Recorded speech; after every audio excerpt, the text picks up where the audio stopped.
ഇടവക്കൂറുകാരെ വിജയത്തിലെത്തിക്കുന്ന 10 കാര്യങ്ങളെക്കുറിച്ചാണ് ഇന്നത്തെ വീഡിയോയിലൂടെ പറയുന്നത്.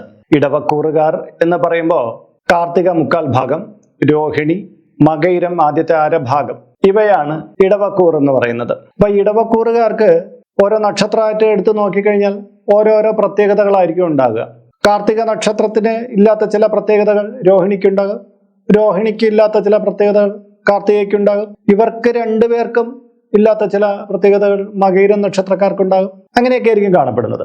പക്ഷെ ഒരു കൂറിന്റെ പൊതു സ്വഭാവത്തിലേക്ക് വരുമ്പോൾ ഈ കൂറിൽ ഉൾപ്പെട്ടിട്ടുള്ള നക്ഷത്രങ്ങൾക്കെല്ലാം പൊതുവായിട്ട് ഒരു പ്രകൃതം കാണും. അതിൽ ഇവരെ വിജയിപ്പിക്കുന്ന ഇവരുടെ സ്വഭാവത്തിൽ അന്തർലീനമായിട്ടുള്ള കാര്യങ്ങളെയാണ് ഇവിടെ പറയുന്നത്. ഈ കാര്യങ്ങൾ സൂചിപ്പിക്കുമ്പോഴും എല്ലാ ഇടവക്കൂറുകാരും വിജയത്തിൽ എത്തി നിൽക്കുന്നു എന്നുള്ളൊരു കാര്യമല്ല പറയുന്നത്. ഇവരെ വിജയത്തിലേക്ക് എത്തിച്ചേർക്കാൻ കാരണമായ കുറെ കാര്യങ്ങളുണ്ട്. അത് ഇവരിൽ അന്തർലീനമാണ്. ഇതിനെ വിജയിക്കാത്തവർ കണ്ടെത്തുകയും അതിനെ കൃത്യമായ രീതിയിൽ മനസ്സിലാക്കി മുന്നോട്ട് പോവുകയാണെങ്കിൽ അധികം വൈകാതെ തന്നെ ഇവർക്ക് വിജയപഥത്തിലേക്ക് എത്തിച്ചേരാനും കഴിയും. അതിനുള്ള ഒരു മാർഗദർശനം കൂടിയായിരിക്കും ഈ വീഡിയോ. അതുകൊണ്ട് തന്നെ ഇത് പൂർണ്ണമായിട്ട് കാണാൻ ശ്രമിക്കുക.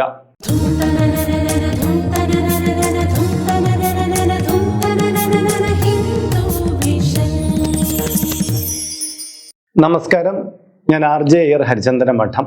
അപ്പോ ഇടവക്കൂറുകാരെ വിജയത്തിലേക്ക് എത്തിക്കുന്ന 10 കാര്യങ്ങൾ പറഞ്ഞു തുടങ്ങുമ്പോൾ അത് താഴേന്ന് മുകളിലേക്ക് പറയാം എന്നാണ് ഞാൻ കരുതുന്നത്. കാര്യം ഒന്നാമത്തെ കാര്യം അതിപ്രാധാന്യമുള്ളതാണ്.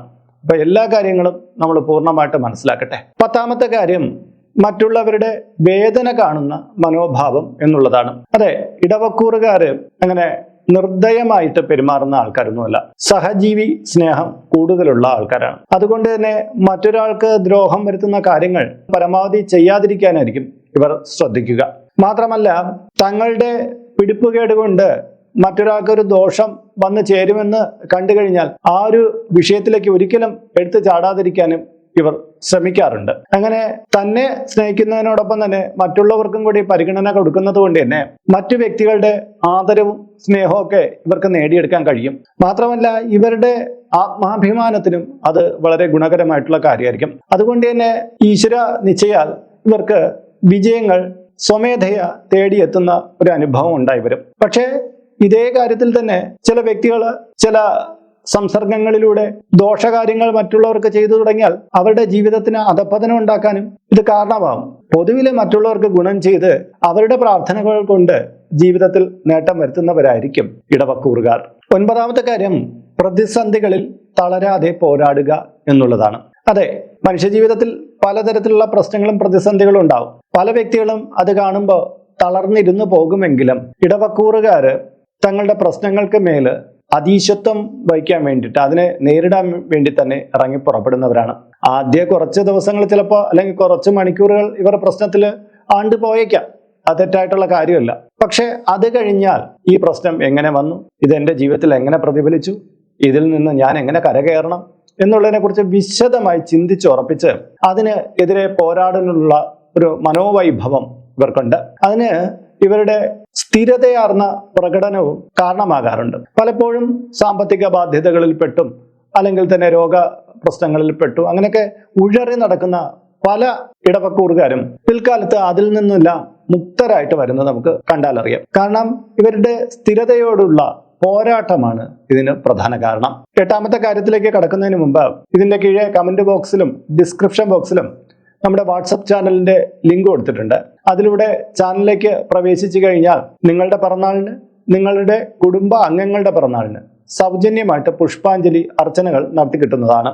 മാത്രമല്ല, നിത്യവും രാവിലെ നിങ്ങൾക്ക് ആചാര സംബന്ധമായ ഒട്ടേറെ അറിവുകൾ നിങ്ങളുടെ മൊബൈൽ ഫോണിലൂടെ ലഭ്യമാകുകയും ചെയ്യുന്നതാണ്. 8ാമത്തെ കാര്യം എന്ന് പറഞ്ഞാൽ തെറ്റുകൾ തിരുത്തി മുന്നേറുവാനുള്ള കഴിവ് എന്നുള്ളതാണ്. മനുഷ്യജീവിതത്തിൽ സഹജമായിട്ടുള്ള തെറ്റുകളൊക്കെ ഉണ്ടായി വരും. അപ്പോൾ ആ തെറ്റുകൾ ചെയ്തു കഴിഞ്ഞിട്ട് അതിൽ പശ്ചാത്താപമായിട്ട് ഇരിക്കുന്ന ചിലരുണ്ട്.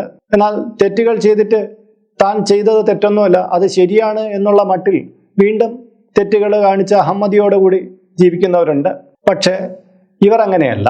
ഇവർ തെറ്റുകൾ തങ്ങളുടെ ജീവിതത്തിൽ വന്നുപോയാൽ അത് അറിയാതെ സംഭവിച്ചു പോയ കാര്യങ്ങളാണെങ്കിൽ അതിൽ അവർ കൃത്യമായൊരു വീക്ഷണം നടത്തും. ഈ തെറ്റുകൾ ഞാൻ മൂലം സംഭവിക്കാൻ പാടില്ലായിരുന്നു, ഇതിൽ നിന്ന് ഞാൻ തിരുത്തപ്പെടേണ്ടവനാണ് എന്നുള്ളത് കൊണ്ട് തന്നെ അവർ പാളിച്ചകളെ പഠിച്ച് കൃത്യമായ രീതിയിലുള്ള ജീവിതത്തില് വ്യതിയാനങ്ങളൊക്കെ വരുത്തി അവർ വിജയത്തിലേക്ക് വരിക അല്ലെങ്കിൽ ശരികളിലേക്ക് നടന്നു നീങ്ങുക എന്നുള്ളത് പ്രകടിപ്പിക്കാറുണ്ട്. ഇത് ഇവരുടെ വളരെ വലിയൊരു മനോഭാവമാണെന്ന് പറയാം. തെറ്റുകളിൽ പെട്ടുപോയിട്ട് അതിൽ കുഴഞ്ഞു മറിയുന്നതിനേക്കാളും എവിടെ വച്ചാണ് സംഭവിച്ചത് അത് തിരുത്തി മുന്നേറുക എന്ന് പറയുന്നത് ഒരു വ്യക്തിയെ സംബന്ധിച്ചിടത്തോളം അവരെ വിജയത്തിലെത്തിക്കുന്ന കാര്യമായിരിക്കും. ഏഴാമത്തെ കാര്യം, ആജ്ഞകൾക്ക് മുന്നിൽ തലകുനിക്കുകയില്ല എന്നുള്ളതാണ്. അതെ, അങ്ങനെ പെട്ടെന്ന് ഇടവക്കൂറുകാരെ ആർക്കും തളച്ചിടാനൊന്നും കഴിയില്ല. കാര്യം ഒരു തൊഴിലിടത്തൊക്കെ നമ്മൾ ചെല്ലുമ്പം അവിടുത്തെ മേലധികാരിയുടെ നിർദ്ദേശങ്ങൾ നമ്മൾ സ്വീകരിക്കേണ്ടി വരും. അത് തെറ്റായിട്ട് കാര്യമൊന്നുമല്ല. കാര്യം എന്ന് പറഞ്ഞാൽ നമുക്ക് അതിന് വേണ്ടിയിട്ടാണ് നമുക്ക് സാലറി ഒക്കെ തരുന്നത്. അപ്പൊ അത്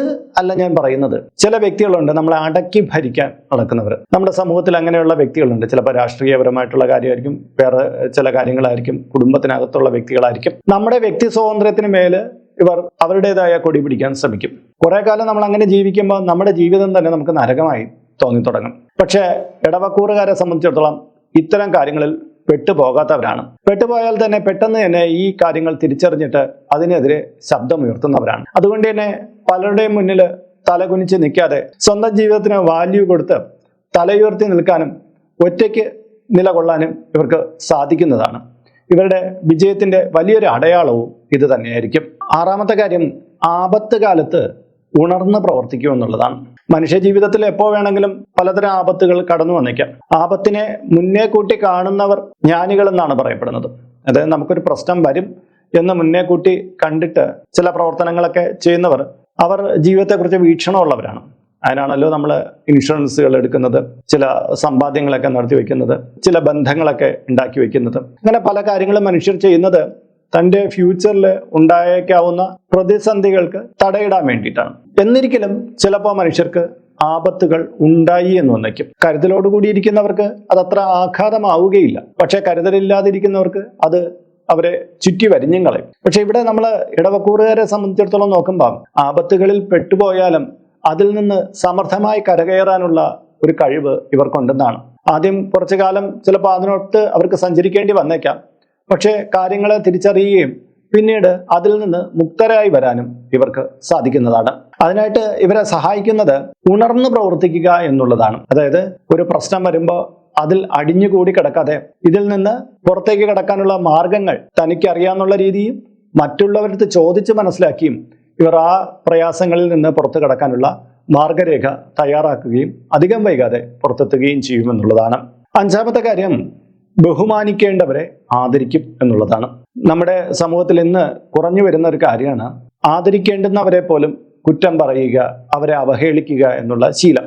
എന്തെങ്കിലും ചെറിയ തെറ്റുകൾ കണ്ടുപിടിച്ചിട്ട് അവരെ കുറ്റപ്പെടുത്തുക, അവരെ താറടിച്ച് കാണിക്കുക എന്ന് പറയുന്നത് സോഷ്യൽ മീഡിയ കാലഘട്ടത്തിലെ ഏറ്റവും വലിയ അപജയമായിട്ടാണ് നമ്മൾ കരുതുന്നത്. എന്നാൽ ഇടവക്കൂറുകാരെ സംബന്ധിച്ചിടത്തോളം അവർ ബഹുമാനിക്കേണ്ടുന്ന ആൾക്കാരെ ബഹുമാനം കൊടുത്ത് സ്വീകരിക്കുന്നവരാണ്. അല്ലാതെ ഒരാൾ ബഹുമാനം ചോദിച്ച് വന്നു കഴിഞ്ഞാൽ ഇവർ ബഹുമാനം കൊടുക്കില്ല. അവർക്കറിയാം ഈ വ്യക്തി മൂല്യമുള്ള ഒരാളാണ്, ഇയാളെ ആദരിക്കേണ്ടതാണ് എന്നുള്ള രീതിയിൽ അവരുടെ ഉള്ളിലൊരു കാഴ്ചപ്പാടുണ്ട്. അങ്ങനെയുള്ള ആ മനോഭാവം കൊണ്ട് തന്നെ വളരെ ഗുണശാലികളായിട്ടുള്ള വ്യക്തികളിൽ നിന്ന് ഇവർക്ക് വളരെയധികം പ്രയോജനങ്ങൾ ലഭിക്കുന്നതാണ്. അവരുടെ സഹായത്തോടു കൂടി തന്നെ ജീവിതത്തിൽ നല്ലൊരു വിജയം കെട്ടിപ്പടുക്കാൻ ഇവർക്ക് കഴിയുന്നതുമാണ്. നാലാമത്തെ കാര്യത്തിലേക്ക് കടക്കുന്നതിന് മുമ്പ് ഈ വീഡിയോയുടെ കമന്റ് ബോക്സിൽ നിങ്ങളുടെ പേര്, നിങ്ങളുടെ വയസ്സ്, നിങ്ങളുടെ നക്ഷത്രം ഇവ രേഖപ്പെടുത്തിയാൽ ഇവിടെ നടക്കുന്ന പൂജാ പ്രാർത്ഥനകളിൽ നിങ്ങളെ ഉൾക്കൊള്ളിക്കാൻ കഴിയുന്നതാണ്. 1 മാസത്തേക്കായിരിക്കും ഇപ്രകാരം ഉൾക്കൊള്ളിക്കുന്നത്. കൂടുതലായിട്ട് വേണമെന്നുള്ളവർ ഇനി തൊട്ട് ഇതിൽ അപ്ലോഡ് ചെയ്യുന്ന എല്ലാ വീഡിയോകളുടെ കീഴെയും നിങ്ങളുടെ പേര്, നിങ്ങളുടെ വയസ്സ്, നിങ്ങളുടെ നക്ഷത്രം ഇവ രേഖപ്പെടുത്തിയാൽ മതി. അഡ്മിൻ അത് നോട്ട് ചെയ്ത് എന്നെ ഏൽപ്പിക്കും. ഞാൻ ആ പൂജകളെല്ലാം ചെയ്യുകയും ചെയ്യാം. അതിനായിട്ട് നിങ്ങൾ ഈ ചാനൽ ഇതുവരെയ്ക്കും സബ്സ്ക്രൈബ് ചെയ്തിട്ടില്ലെങ്കിൽ അത് ചെയ്യാനും ഈ വീഡിയോ ഒന്ന് ലൈക്ക് ചെയ്യാനും താല്പര്യപ്പെടുന്നു. എങ്കിൽ മാത്രമായിരിക്കുമല്ലോ പുതുതായിട്ട് അപ്ലോഡ് ചെയ്യുന്ന വീഡിയോകളെ കുറിച്ച് നിങ്ങൾക്ക് ഒരു അറിവ് കിട്ടുക. എങ്കിലല്ലേ നിങ്ങളുടെ ഡീറ്റെയിൽസ് കൊടുക്കാൻ കഴിയും. അതും കൂടി പ്രയോജനപ്പെടുത്തുക. നാലാമത്തെ കാര്യം എന്ന് പറയുന്നത് പുതിയ കാര്യങ്ങൾ പഠിക്കുവാനുള്ള കഴിവ് എന്നുള്ളതാണ്. ഒരു വ്യക്തിയെ സംബന്ധിച്ചിടത്തോളം നമ്മുടെ ഈ ഭൗതിക ലോകത്ത് ജീവിക്കുമ്പോൾ അപ്ഡേഷൻസ് ആവശ്യമാണ്. പുതിയ പുതിയ കാര്യങ്ങൾ പഠിക്കുകയും കാലത്തിനൊത്ത് സഞ്ചരിക്കുകയും ചെയ്യുക വളരെ പ്രധാനപ്പെട്ട കാര്യമാണ്. ഇടവക്കൂറുകാരെ സംബന്ധിച്ചിടത്തോളം അത് കൂടുതലായിട്ടുണ്ട് എന്നുള്ളത് വളരെ നല്ല കാര്യമാണ്. പഴഞ്ചൻ ചിന്താഗതികളിൽ നിന്ന് പുതിയ ചിന്തകളിലേക്ക്, പഴയ സാങ്കേതിക വിദ്യയിൽ നിന്ന് പുതിയ സാങ്കേതിക വിദ്യയിലേക്ക്, ഇങ്ങനെ പരിവർത്തനം ചെയ്യാനുള്ള കഴിവ് ഇവർക്ക് വളരെ വലുതാണ്. നമ്മുടെ കാലത്തിനൊത്ത് സഞ്ചരിച്ചില്ലെങ്കിൽ എവിടെയെങ്കിലും നമ്മൾ ഔട്ട്ഡേറ്റഡ് ആയിട്ട് നമ്മൾ തള്ളപ്പെട്ട് പോയേക്കാം. ഇത് തിരിച്ചറിയുന്നവരാണ് ഈ ഇടവക്കൂറുകാര്. അതുകൊണ്ട് തന്നെ അവരുടെ ജീവിത വിജയം ഈ അപ്ഡേഷൻസ് കൊണ്ട് സാധ്യമാകുകയാണ്. മൂന്നാമത്തെ കാര്യം, ശത്രുക്കളെ തിരിച്ചറിയാനുള്ള കഴിവ്. മനുഷ്യ ജീവിതത്തില് മൂല്യമുള്ളവർക്ക് ശത്രുക്കൾ കൂടിക്കൊണ്ടിരിക്കും. അതായത് ഫലമുള്ള വൃക്ഷത്തിന് കല്ലേറ് കൂടും എന്നുള്ളതുപോലെ നമ്മൾ നല്ല മൂല്യമുള്ള ഒരാളാണ്, നമുക്ക് ഗുണങ്ങളുണ്ടെങ്കിൽ ചില മനുഷ്യര് നമ്മളെ താഴ്ത്തിയിടാനും നമുക്ക് പ്രഹരമേൽപ്പിക്കാനും നിരന്തരം ശ്രമിച്ചുകൊണ്ടിരിക്കും. ചിലപ്പോൾ നമ്മുടെ ശത്രുക്കൾ നമുക്ക് അറിയാവുന്ന ആളായിരിക്കും, ചിലപ്പോൾ ചില ശത്രുക്കൾ നമ്മളോടൊപ്പം കൂടെ ചേർന്ന് നിന്നിട്ട് നമ്മെ ചതിക്കുന്നവരായിരിക്കും. ഇത്തരം ശത്രുക്കളെയാണ് നമ്മൾ ഏറ്റവും ഭയക്കേണ്ടത്. കാര്യം നമുക്ക് നേരിൽ അറിയാവുന്ന ആളിനോട് നമുക്ക് പ്രതികരിക്കാൻ പറ്റും, പക്ഷെ മറ്റേ ആളെ എപ്പോഴാണ് ചതിക്കുക എന്ന് നമുക്കറിയാൻ പറ്റില്ല. അവരെ നമ്മൾ കട്ടപ്പ മനോഭാവക്കാരെന്ന് പറയാറുണ്ടല്ലോ. അതായത് പിന്നിൽ നിന്നായിരിക്കും ഇവരുടെ കുത്തുവരിക. അതുകൊണ്ട് അവരെ സൂക്ഷിക്കേണ്ടതുണ്ട്. ഇവിടെ ഇടവക്കൂറുകാർക്ക് ഒരു കാര്യമുള്ളതെന്ന് പറഞ്ഞാൽ ഇവർ നിതാന്ത നിരീക്ഷണമുള്ളവരാണ്. അതുകൊണ്ട് തന്നെ തന്നോടൊപ്പം ഉള്ളവരും തന്നിൽ അപ്പുറമുള്ളവരെയും ഇവർ നിരീക്ഷിച്ചു കൊണ്ടിരിക്കും. അതുകൊണ്ട് തന്നെ ശത്രുതാപരമായിട്ടുള്ള മനോഭാവങ്ങൾ വളരെ വേഗം തിരിച്ചറിയാൻ ഇവർക്ക് സാധിക്കുന്നതാണ്. തിരിച്ചറിഞ്ഞു കഴിഞ്ഞാൽ അവരെ നമ്മുടെ ലൈഫിൽ നിന്ന് പെട്ടെന്ന് തന്നെ അകറ്റി നിർത്താനും ഇവർക്ക് കഴിയും. ഒരുപക്ഷെ ഇങ്ങനെ കഴിഞ്ഞിട്ടില്ലെങ്കിൽ ഈ ഇടവക്കൂറുകാർ വളരെ വലിയ പതനത്തിലേക്ക് ചെന്ന് ചാടാൻ സാധ്യതയുണ്ട്. അതുകൊണ്ട് തന്നെ ഇവരുടെ ജാഗരൂകമായ ബുദ്ധിസ്ഥിതി ഇത്തരക്കാരിൽ നിന്ന് ഒഴിഞ്ഞു നീക്കാൻ ഇവരെ പ്രാപ്തരാക്കാറുണ്ട്. രണ്ടാമത്തെ കാര്യം, ഉറച്ചതായ ഈശ്വര വിശ്വാസം എന്നുള്ളതാണ്. അതെ, ഇടവക്കൂറുകാരിൽ പൊതുവിൽ ഒരു 90% പേരും നല്ല ഈശ്വര വിശ്വാസമുള്ള ആൾക്കാരായിരിക്കും. ഈ ഈശ്വര വിശ്വാസം എന്ന് പറഞ്ഞാൽ ഒരു പ്രാപഞ്ചികമായ വിശ്വാസം തന്നെയായിരിക്കും ഇവരുടെ. കാര്യം എന്ന് പറഞ്ഞാൽ അന്ധവിശ്വാസങ്ങളെ എതിർക്കുന്ന ഒരു മനസ്ഥിതി ഇവരിൽ ഉണ്ടായിരിക്കും. പക്ഷെ മൂല്യമുള്ള ഈശ്വര വിശ്വാസം എന്ന് പറയുന്നത്, അതായത് മറ്റൊരാൾക്ക് ദ്രോഹം ചെയ്യാതിരിക്കുക, തൻ്റെ മനഃശാന്തിക്കും തൻ്റെ ഈശ്വര ചിന്തകളെ പരിപോഷിപ്പിക്കാനും വേണ്ടിയിട്ടുള്ള ഈശ്വര വിശ്വാസം മാത്രമല്ല, ഇതുമൂലം തനിക്കും സഹജീവികൾക്കും നേട്ടമുണ്ടാകണം എന്നുള്ള ന്യായമായ ചിന്ത, ഇതൊക്കെയായിരിക്കും ഇവരുടെ ഈശ്വര വിശ്വാസം. അതുകൊണ്ട് തന്നെ ഭഗവത് കടാക്ഷങ്ങൾ ഇവർക്ക് പെട്ടെന്ന് തന്നെ കിട്ടുകയും ഇവരുടെ ജീവിതത്തിൽ ഉയർച്ചകൾ ഉണ്ടായി വരികയും ചെയ്യും. ഇനി ഒന്നാമത്തതും പരമപ്രധാനവുമായിട്ടുള്ള കാര്യം, ഇതായിരിക്കും ഇവരുടെ ജീവിതത്തിലെ ഏറ്റവും വലിയ ഉയർച്ചയ്ക്ക് കാരണമാകുന്നത്. അതായത് ആസൂത്രണവും നടപ്പാക്കലും വേഗത്തിലായിരിക്കും എന്നുള്ളത്. അതായത് ഒരു വ്യക്തിയെ സംബന്ധിച്ചിടത്തോളം ചില കാര്യങ്ങൾ ആസൂത്രണം ചെയ്യുന്നു, പിന്നീട് അത് നടപ്പിൽ വരുത്താൻ ശ്രമിക്കുന്നു. ഈ ആസൂത്രണം ചെയ്യുന്നത് വർഷങ്ങളോളം നീണ്ടുപോയിട്ട് അത് നടപ്പിലാക്കാൻ പിന്നെയും വർഷങ്ങൾ നീണ്ടുപോകുന്നത് ഒരാളെയും വിജയാക്കുന്നില്ല.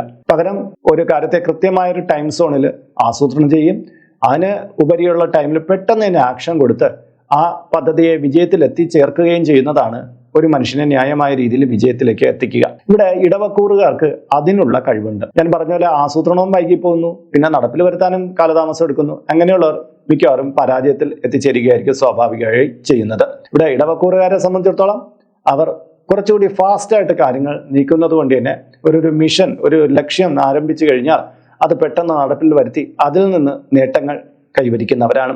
ഇത് ഇവരുടെ വിജയത്തിന്റെ പ്രധാന പങ്കുവയ്ക്കുന്ന ചവിട്ടുപടിയാണ് എന്ന് തന്നെ പറയാം. പ്രിയപ്പെട്ടവരെ, ഇതാണ് ഇടവക്കൂറുകാരെ വിജയത്തിലെത്തിക്കുന്ന 10 പ്രധാന കാര്യങ്ങൾ. ഇതിൽ ചിലപ്പോൾ 5-6 എണ്ണൊക്കെ നിങ്ങൾക്ക് ചിലപ്പോൾ കാണുള്ളൂ, പക്ഷെ ബാക്കിയുള്ളതും കൂടി നിങ്ങൾ കരഗതമാക്കാൻ ശ്രമിക്കണം.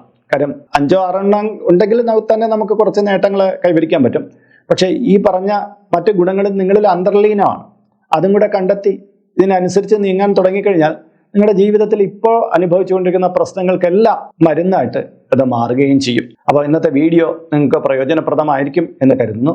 ഇതുമായി ബന്ധപ്പെട്ട നിങ്ങളുടെ അഭിപ്രായങ്ങൾ, നിങ്ങളുടെ നിർദ്ദേശങ്ങൾ ഇതിന്റെ കീഴെ കമന്റ് ബോക്സിൽ രേഖപ്പെടുത്തുക. ഇതിൽ കാണുന്നത് എൻ്റെ വാട്സപ്പ് നമ്പറാണ്. ജ്യോതിഷ സംബന്ധമായതും പൂജാ സംബന്ധമായതുമായ അപ്പോയിന്റ്മെന്റിന് വേണ്ടിയിട്ടാണ് നൽകിയിരിക്കുന്നത്. നേരത്തെ വിളിച്ചു കഴിഞ്ഞാൽ കിട്ടുകയില്ല. നിങ്ങളുടെ പേര്, നിങ്ങളുടെ സ്ഥലം ഇവ രേഖപ്പെടുത്തി വാട്സപ്പിലൂടെ മെസ്സേജ് ചെയ്യുക.